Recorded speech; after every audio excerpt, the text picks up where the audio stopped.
On Garage Insider TV, Lou Santiago assembles the Right Stuff hubs and installs the QA1 control arms for mock-up on the Chevelle. Hey, Lou Santiago. So what I'm going to do today on Garage Insider TV is one thing. I'm going to show you guys how I put together one of these spindles from the Right Stuff, their Signature Series brake kit. So the first thing I want to do is start with this hub. Now there's a couple of things about this kit that I really think is worth noting. This hub is drilled for 1/2" 20 and 7/16 20. So if you've already got your lugs and you want to run 7/16, you can. If you want to run 1/2", you can. So what I like to do, being that I'm just mocking this all up, I'm not going all out and doing this 100%. I just put in my studs, and I'm going to run 1/2" 20s. I just put them in snug. They give you Loctite, so you can put just a drop of Loctite on here when you get done. And there is a torque spec. I believe it's 45 pounds. So don't quote me on that. So I run these in, and then all I do is just snug it up. And one of the things I use my welding table for / work table is I'll do this, and it just works really good. I'll just put it on here and lock it down. That's it, nothing crazy. Now, the next thing I do is I pack my wheel bearings. Now, I've seen guys take wheel bearing grease and do something silly like this and go, it's packed. I've also seen guys take wheel bearing grease and go like that and say it's good. It's not the way you pack a bearing. Get liberal with it. Put a glob on. And you take the bearing, hold it like so, and you work it in and you turn it. Now, they do have this really neat little cup. They're a million years old. They're not cheap. Well, they are cheap, I should say. There's so many of them now. What you do is you put a big wad of grease inside the cup, put the lid on, press down on it, and it comes up through the center, all the grease, and it forces it out through the bearings. Honestly, I know plenty of guys that have them. I've used them. I just never got one because I just do it this way. I've done it this way for years, and I don't mind getting my hands dirty. So this is the way I do it. A little bit more. And then I just put some grease on the race like this. Drop the race in. Wipe the hands on a really good rag. Take the dust seal. And yes, I'm going to use a hammer, not a seal inserter. And just work it in.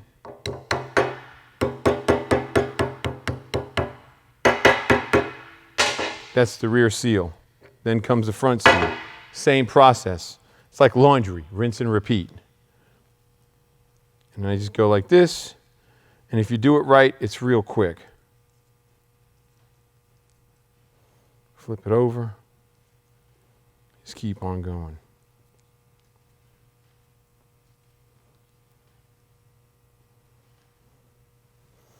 Again, some on the race. Drop it in. Good clean rag.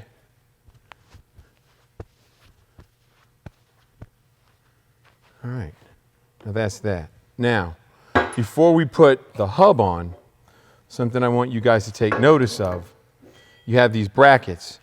These hubs, these spindles actually are the old drum brake style. When they converted them to disc brake, if you have a stock set of spindles, this boss is a little bit taller, so you would have to have it machined down like 5/8 of an inch. It's not a big deal. And then you get the appropriate bracket that you need with this kit. Now, this kit, sometimes you have to use this kind of bolt where it's got a really small head and it's flat. I've seen these before when you use a different style bracket. But what they do in this kit is they supply you with every possible avenue to get through what you need to get through, all right? So you get all the parts. So this bracket here can actually be used two ways. The way I'm going to use it is this spacer goes on the back side, and this goes up against the spindle like this. Right? And then I use my countersunk bolt right here. And there's two different length countersunk bolts. On this one, it's the long one. Yeah, it's not cooperating. There you go. I'll lay it down like I'm supposed to. And then you just put it on.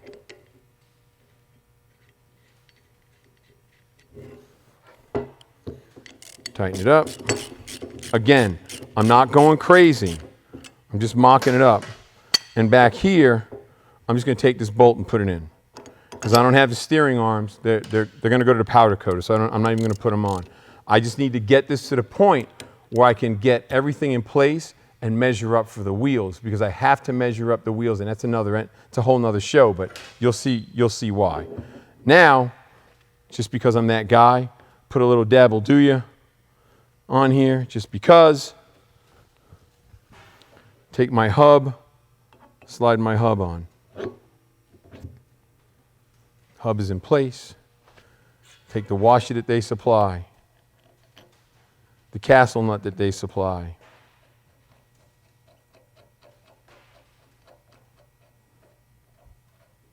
I'm not going to worry about tightening it up all the way. I'm not even going to put a cotter pin in it. And then, this is cool.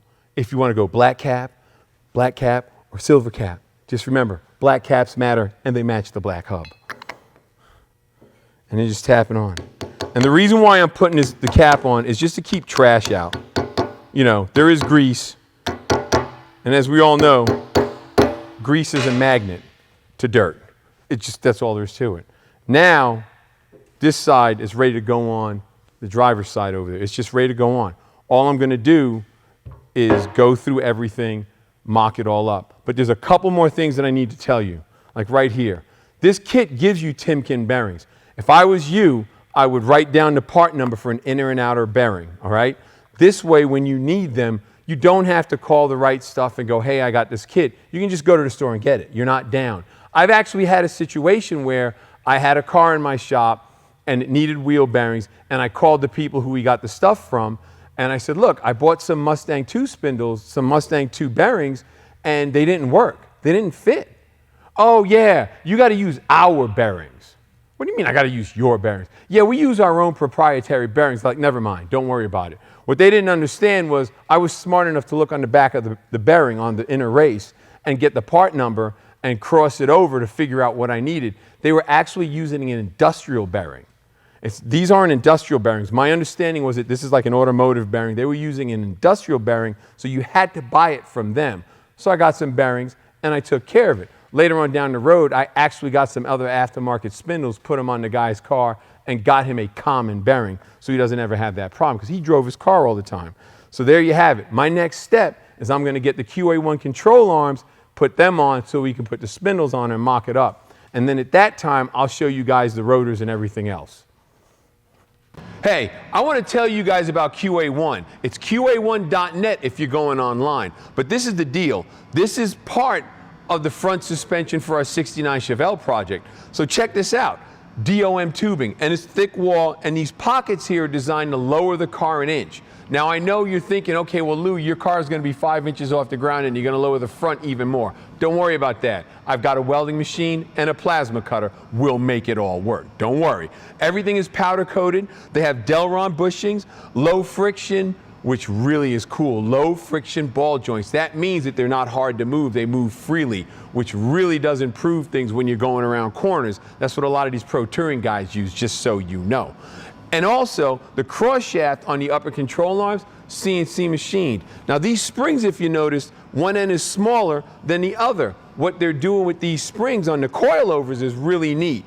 They actually use the existing spring bucket on the frame, so you can get away with using a stock frame with coilover shocks. And the shocks, double adjustable, so you can adjust your rebound and your return. Polyurethane bushings on the shocks, monoballs on the bottom. You can't go wrong. This is all quality stuff. So follow along. We're going to install all of this when the time comes, but also we got rear suspension for it too, and it's good. It's really cool too. So check it out. Here we go. All right, so I got our QA1 control arms. I'm gonna stab these in. Just put this here like this. That way it's good. You always have to finagle these a little bit because, you know, this is old steel. You got to play with it, get it in there. Oh yeah, that went in pretty easy.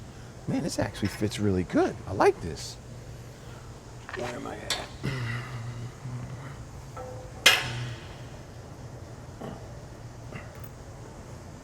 Let me have to go. Come on, baby. Oh, yeah, there we go. We're getting somewhere. Get this one first. Ooh, I may have to get something a little bit heavier. I'm bending my screwdriver. My driver of the screw. Not taming of the shrew. Hold on. I got a little bit heavier screwdriver here. Do some prying, or as they say in the South, prizing. I don't know where that comes from, but that's what they say. That's what they say. Got that. This needs to come up. Actually, let me get this bolt in first. I think this side will go in with no problem. Or close to no problem.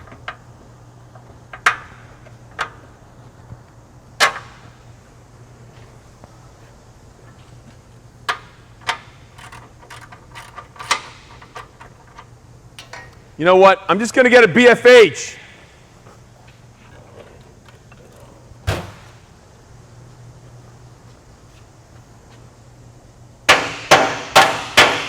Man, that thing does not.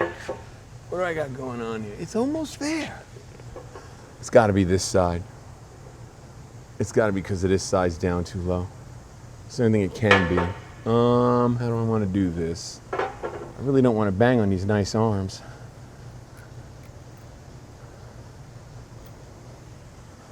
You guys take a minute. I'm going to cipher. Wish your pickup rode better when it was empty and didn't squat when you're hauling? Here's the perfect solution. A complete heavy-duty air suspension system from strutmasters.com. It comes with everything you need and bolts right in your truck with no modification. Raise and lower the back end for easy trailer hookup, and it rides like a dream. Get a complete air suspension kit for your truck at strutmasters.com or call us at 866-597-2397. All right, so here's the deal. I realized what I did. The control arm is kind of tilted from when I slid it in. So what I'm having to do, I got the bolt most of the way in on the front bolt. So I'm just trying to pry it so I can get it lined up. Once I get it a little bit higher, the front bolt will go in the rest of the way, and it should help me put the second bolt in. But I just got to pay attention to this. And it happens sometimes. It's not like it's a bad fitment issue. It fits good. These arms actually fit really good considering some of the stuff I've put in the past from other manufacturers. I just got to play with it a little bit. Yeah, it's almost there. I might be able to get, no, I need a little more. So I got to go,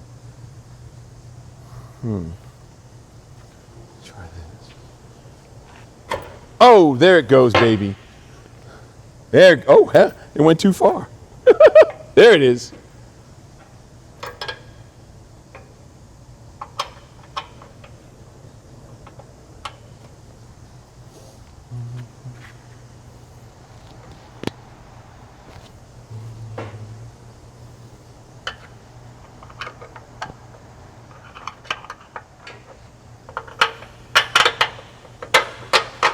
Yes. Yes.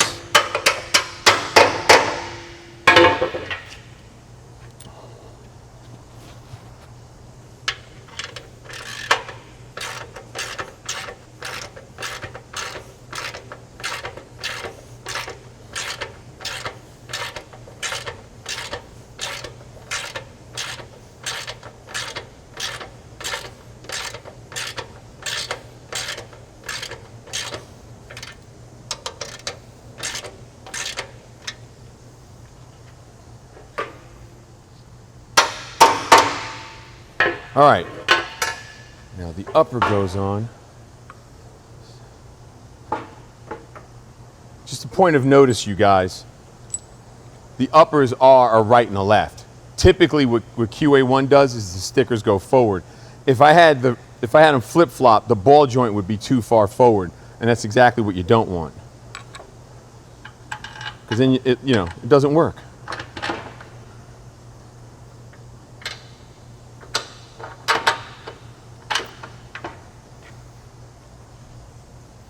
That bolt in. I saw that nut, did I put it in my pocket?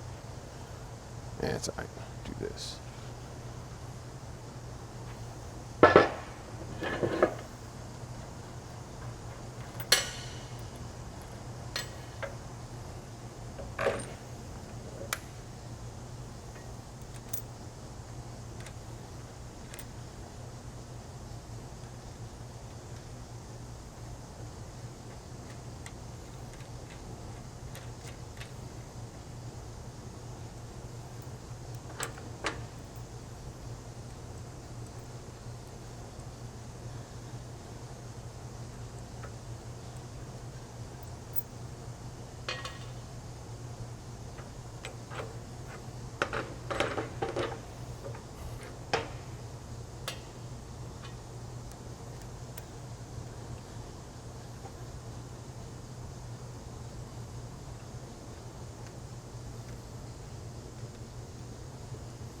Come on. Why are you being such a pain? There you go.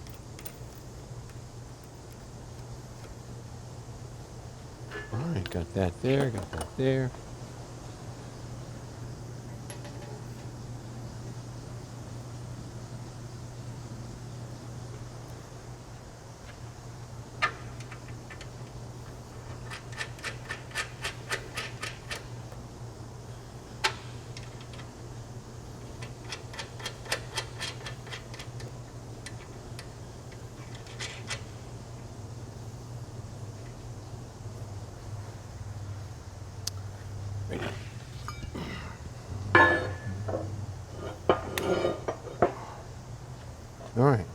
All right, so now, here's the thing, guys.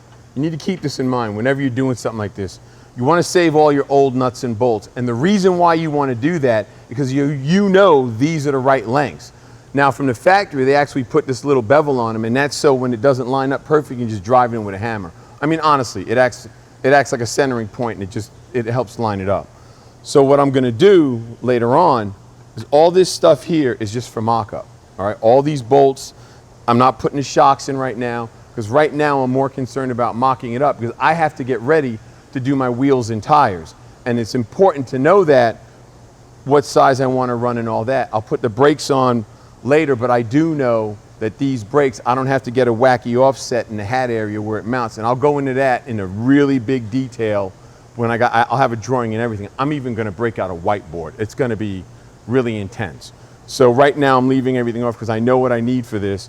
But the next step is going to be putting in the engine, fabbing a transmission cross member so I can start the bracing. And this way, when I order the wheels, I'm moving forward. But I got to get my wheel sizes together and my tire sizes together so I can set this. So because the spindle may, the whole setup might be about like there, say. So I have to have all my dimensions proper. That's why I got everything mocked up. Nothing's tight right now. I might snug it up, but right now I don't feel the need.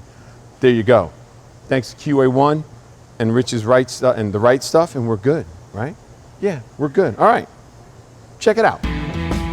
Until next time on Garage Insider TV with Lou Santiago, make sure to subscribe to the channel, like this video, and feel free to share it, tell your friends about it, and see more of Lou right here on Garage Insider TV. Be sure to check out as well Facebook, Instagram, Twitter, and right here on YouTube.